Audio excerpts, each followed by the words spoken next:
వైఖానస ఆగమ భగవత్ శాస్త్రాన్ని గురించి ఓనమాలు కూడా తెలియనటువంటి పాలక మండలి సభ్యులు కొంతమంది ఈ రోజున నా మీద నిప్పులు చెరిగినట్టుగా మాట్లాడడం జరిగింది.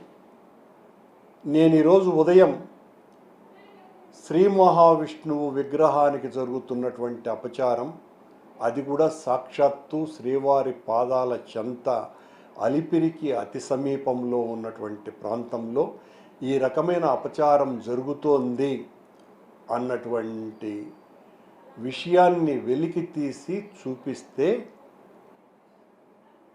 పాలక మండలి సభ్యులు, పాలక మండలి అధ్యక్షులు వీళ్ళందరూ కూడా నా మీద పడి అది శనీశ్వర విగ్రహమని పనిగట్టుకొని కరుణాకర్ రెడ్డి టీటీడీ మీద దుష్ప్రచారం చేస్తున్నాడు అనని నా మీద చాలా నిందారోపణలు మోపినారు.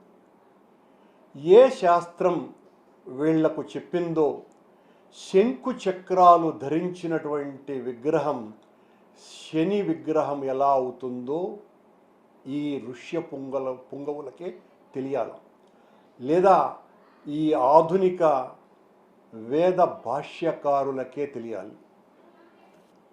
శని విగ్రహం ఎలా ఉంటుంది అని చాలా స్పష్టంగా ఆగమంలో ఇది శని విగ్రహం. ఇందులో శనికి ఒక విల్లు, ఓ బాణము, ఓ త్రిశూలము. ఇది ఎక్కడైనా కూడా శని విగ్రహం ఉండేటువంటి జనరల్గా ఉండేటువంటి విగ్రహం. మా అపర మేధావులైనటువంటి టీటీడీ పాలక మండలి సభ్యులు తాము తప్పు మీద తప్పు చేస్తూ మళ్ళీ అది శని విగ్రహం, ఎప్పుడో అక్కడ ఎవరో కన్నప్ప ఎవరో ఒక శిల్పి చెక్కి అక్కడ వెళ్ళిపోయినాడు అని, అంటే శిల్పి చెక్కి దేవతా విగ్రహాన్ని అలా పాడేస్తే తీసివేయవలసినటువంటి బాధ్యత మీ మీద లేదా? అంటే ఒకవేళ మీరన్నట్టుగానే శని విగ్రహం అయితే అది దేవతా విగ్రహం కాదా, దేవతా స్వరూపం కాదా?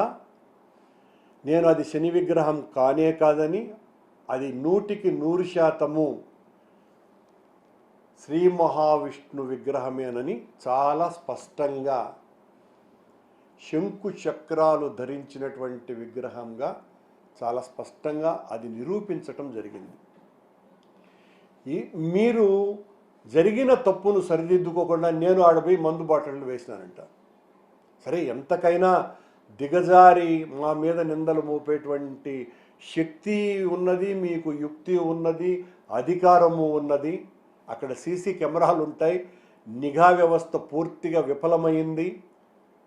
మీరు ఏమాత్రం కూడా బాధ్యతతో వ్యవహరించకుండా తప్పును ఎత్తి చూపినటువంటి నా మీద మీ ఇష్టం వచ్చినట్టుగా మాట్లాడితే భయపడేటువంటి వ్యక్తిని కానే కాదు. ఇప్పుడే నేను ఏదో విషయం కూడా విన్నాను, నన్ను ఏదో అరెస్ట్ చేయబోతున్నారని. మీరు ఏం చేసుకున్నా భగవద్భక్తునిగా మీరు నన్ను నాస్తికుడుగానో లేకపోతే క్రిస్టియన్ మతాన్ని ఆచరించేవాడుగానో మీరు మాట్లాడినంత మాత్రాన నేను నాస్తికుడిని కాదు, కిరస్తానిని కాదు. నేను స్వచ్ఛమైనటువంటి హిందువును. ఆ హైందవ ధర్మ పరిరక్షణ కోసమే మీ మాదిరిగా ఉద్యోగాలు కొట్టడానికి రాజకీయాలు చేసినటువంటి వాడిని కాదు. నేను హిందూ ధర్మం పట్ల అపరిమితమైనటువంటి అనురక్తి కలిగి భక్తి విశ్వాసాలతో అనేక పూజ్యనీయులైనటువంటి స్వాముల ద్వారా విషయ సంగ్రహం చేసి మాట్లాడేటువంటి వ్యక్తినే తప్ప నోటికి వచ్చినట్టుగా మాట్లాడేవాడిని కాదు. అలాగే స్వామివారు నన్ను కనుకరించినాడు కాబట్టే అనుగ్రహించినారు కాబట్టే నాకు 3 సార్లు టీటీడీ బోర్డు పదవి, 2 సార్లు టీటీడీ బోర్డు అధ్యక్ష పదవి ఇచ్చినాడు. ఆయన అనుగ్రహం లేకపోతే ఇవి రావు అన్న సంగతి మీకందరికీ తెలుసును.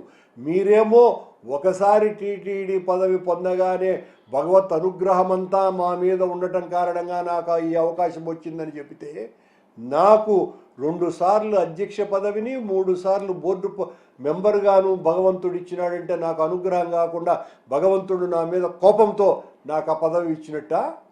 మీరు మాయమాటలు చెబితే నమ్మేవాళ్ళు ఎవరు లేరు. మీకంటే కొన్ని వేల లక్షల రెట్లు నేను హిందూవాదిని, వెంకటేశ్వర స్వామి భక్తుణ్ణి.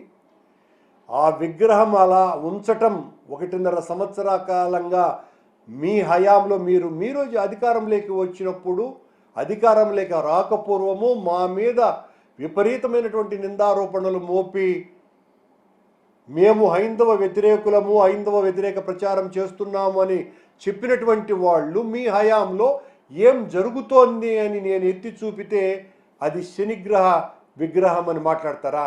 శనిగ్రహానికి శంకు చక్రాలు ఉంటాయా? ఏం మాట్లాడతారండి? మీ ఇష్టం వచ్చినంత చేసుకోండి. నన్ను ఏం చేసుకోవాలనుకున్నా మీ ఇష్టం వచ్చినట్టుగా ఎన్ని కేసులైనా ఇరికిచ్చి నన్ను జైల్లో పెట్టండి.